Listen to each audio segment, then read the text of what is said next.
J'ai rien prévu, mais en revanche, j'ai trouvé un petit extrait qui est grandiose. Je me suis dit, je vais pas arriver les mains vides. Et donc, j'ai trouvé un extrait d'un bouquin qui est magnifique. Le bouquin et l'extrait. Hein. Alors, l'extrait est édifiant. Voilà, alors. Donc, je l'ai noté. Alors on va rigoler, je sais pas si je vous fais l'historique d'abord, et ensuite je vous lis le passage. Non, ce serait certainement plus rigolo de vous lire le passage tel quel, hein, et ensuite de vous faire l'historique. Juste pour voir, juste pour voir.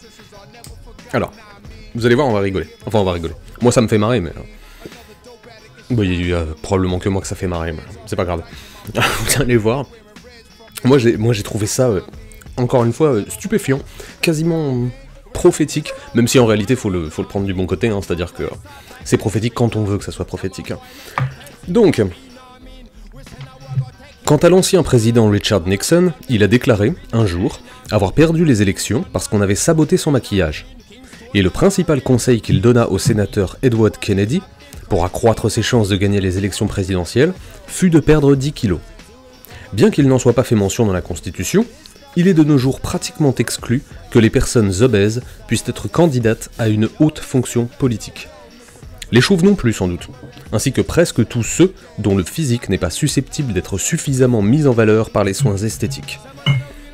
Au point où nous en sommes arrivés, il peut être plus important pour un homme politique d'être compétent en matière de cosmétologie qu'en matière d'idéologie. Bon, moi j'avoue, j'ai éclaté de rire tout seul. Devant ma petite table de travail quand j'ai lu ça.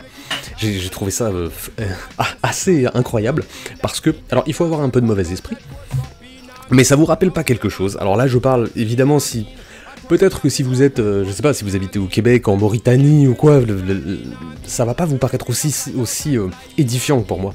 Mais moi ce que je vois, c'est qu'on est en train de décrire deux personnes qui sont devenues présidents. La première, on lui conseille de perdre du poids, elle devient président.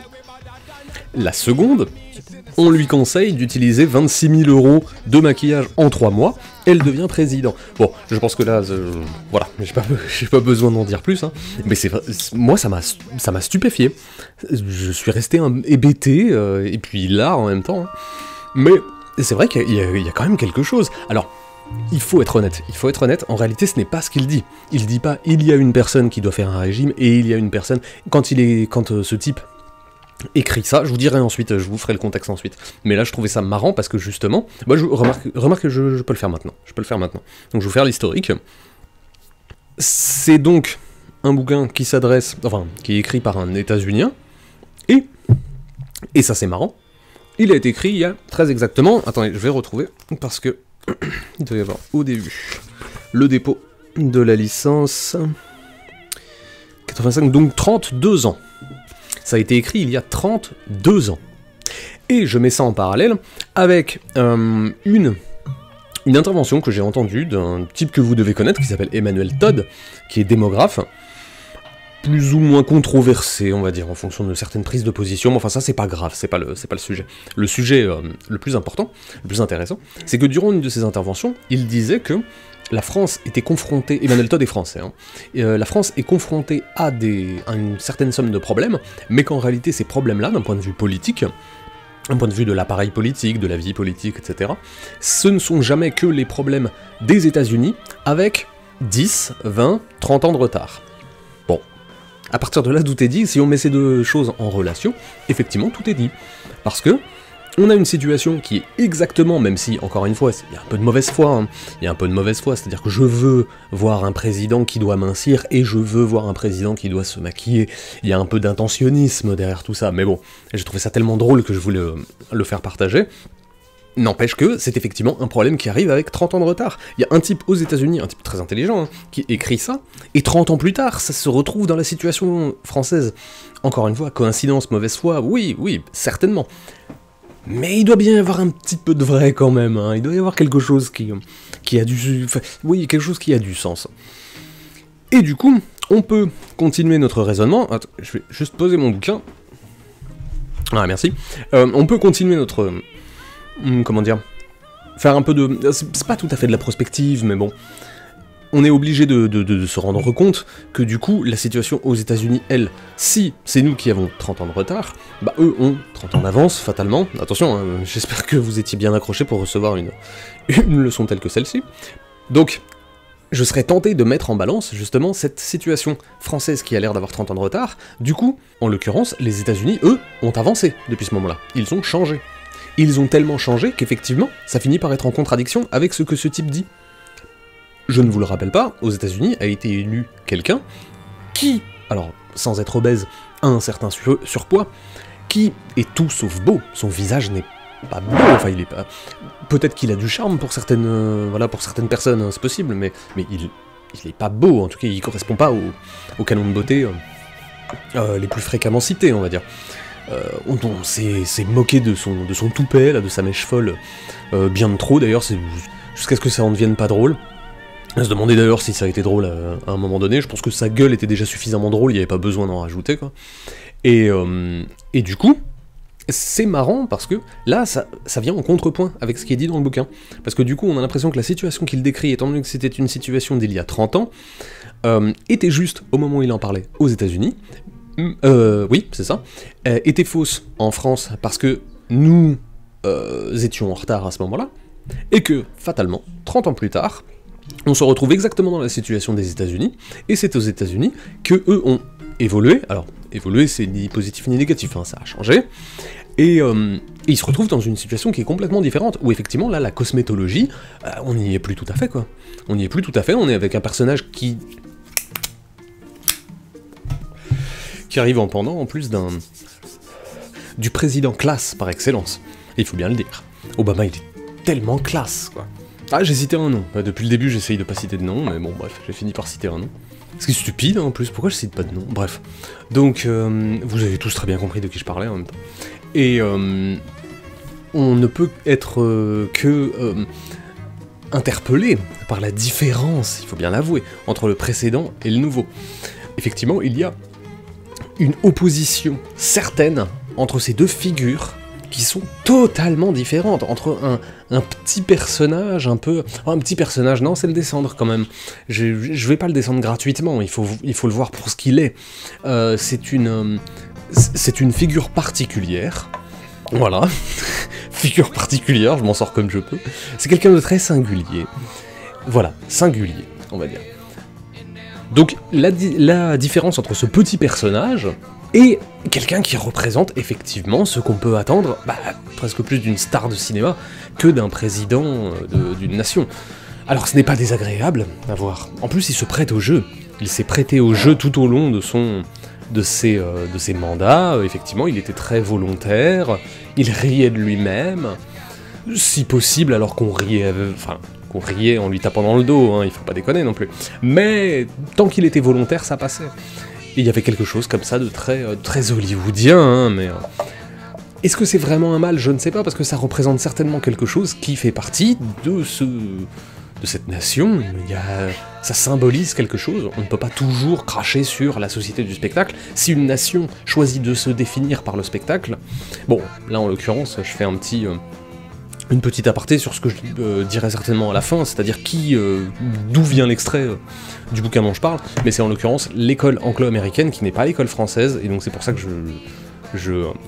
je parlais de la société du spectacle, parce qu'il y a vraiment deux analyses qui sont complètement différentes entre l'école du vieux continent, avec justement hein, tous les Debord, Bourdieu et compagnie, qui ne disent pas du tout les mêmes choses que l'école anglo-américaine, donc les McLuhan, l'auteur que je vais citer ensuite, vu que c'est lui qui a écrit le passage, sont des analyses qui sont très différentes, et du coup, voilà, enfin c'est juste pour remettre les pendules à l'heure, on ne peut pas toujours analyser le spectacle par le prisme de Guy Debord. Nous, à l'inverse, on a le top du beau gosse, hein. On a un type, qu'est-ce qu'il est beau! Qu'est-ce qu'il est beau, il a de très beaux yeux, il est bien peigné, il est jeune, en pleine santé, etc. Et donc c'est marrant, et du coup là pour le coup on pourrait faire un peu de prospective, en se demandant si, oui, est-ce que dans 30 ans on va pas du coup avoir quelqu'un d'un peu plus... Voilà, un peu plus débonnaire, un peu plus... Enfin, voire, faut dire les choses telles qu'elles sont, peut-être un personnage tout simplement un peu plus laid, quoi. Mais c'est évidemment pas qu'une élection se produit en fonction de critères physiques, mais en revanche, la communication joue un rôle. elle a joué un rôle dans l'élection des présidents des États-Unis il y a 30 ans, elle a certainement joué un rôle dans l'accession du président français cette année. On peut imaginer que ce rôle encore une fois, de cosmétologie, d'apparence, de physique, va peut-être tout simplement se déporter, va se modifier, va peut-être s'atténuer ou quoi. À savoir si... non, là je partirais trop loin en disant que la laideur peut aussi représenter quelque chose, je pense pas, je pense plutôt que c'est effectivement le fait d'être dans un désarroi profond qui fait que les gens sont peut-être un peu moins regardants sur le physique de la personne. Je sais pas, hein, là je suis complètement en roue libre, je dis n'importe quoi, je ne sais pas du tout si c'est vrai, hein, mais imaginez que je suis en train de penser à voix haute. Donc bon, moi je voulais vous citer ce passage-là parce que je l'ai trouvé très drôle, et encore une fois stupéfiant, hein, stupéfiant. C'est de la prophétie à rebours, c'est de la mauvaise foi, mais c'est assez cocasse, surtout au vu de la situation actuelle de notre précédent président et de notre président présent, parce que le précédent c'était quand même... Enfin, il y a quand même c'est quand même très drôle d'avoir quelqu'un qui, dans un bouquin, nous dit que un conseiller a...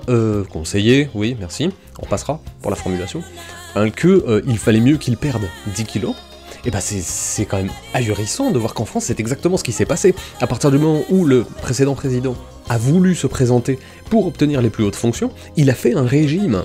Il a fait un régime, et alors là, ça c'est à mettre en pendant avec le changement c'est maintenant. Non, le changement c'est pas maintenant. Le refoulé te rattrape. Oui, effectivement, tu es capable de perdre, je sais pas combien de kilos il a perdu, et franchement je m'en fiche, mais oui, le changement c'était maintenant. Le changement a eu lieu à un moment précis dans le temps où il a pu perdre du poids, et il a passé son mandat à récupérer ce qu'il avait perdu. Donc le changement c'est maintenant? Non, c'est le retour du refoulé, c'est tout. Tu peux pas tromper... Enfin, on ne peut pas tromper totalement son corps comme ça, tromper son esprit, tromper tout ce qu'on est, pour accéder à une fonction. En réalité, ça finit toujours par revenir, il y a un retour de bâton évident. Enfin voilà, donc bon, je voulais vous parler... Oui, tiens, d'ailleurs, parce que je me rends compte que j'ai même pas dit quel bouquin c'était. Donc c'est un bouquin que j'ai commencé, là, qui est génial, qui me servira peut-être si un jour, parce que j'ai en projet, mais alors c'est un projet qui aboutira certainement en 10 ans, de refaire mes vieilles vidéos, parce que, bon, surtout les premières, qui sont quand même un peu... Bon, voilà. Et donc j'utiliserai peut-être ce bouquin pour refaire celle sur le fond et la forme de Medium as a Message, parce que je connaissais, à l'époque je m'étais surtout intéressé, et j'avais surtout tiré de la substance de Marshall McLuhan, évidemment, et donc là en l'occurrence c'est un des continuateurs de McLuhan, qui a publié ce bouquin donc il y a 30 ans, et je ne l'ai pas terminé, mais alors pour le moment c'est très inspirant, c'est fort éclairant sur beaucoup de choses. C'est un auteur qui s'appelle Neil Postman, Postman comme le superbe film avec Costner, et ça se nomme « Se distraire à en mourir ». Je vous le conseille. Donc voilà, j'espère que... comme je l'ai dit au départ, je n'avais rien préparé, et donc je n'ai fait que déverser mes vacuités durant quelques minutes, ça. Mais bon, je le vis plutôt bien, il y a des gens qui font ça toute la journée, et en plus, eux, ils sont payés pour.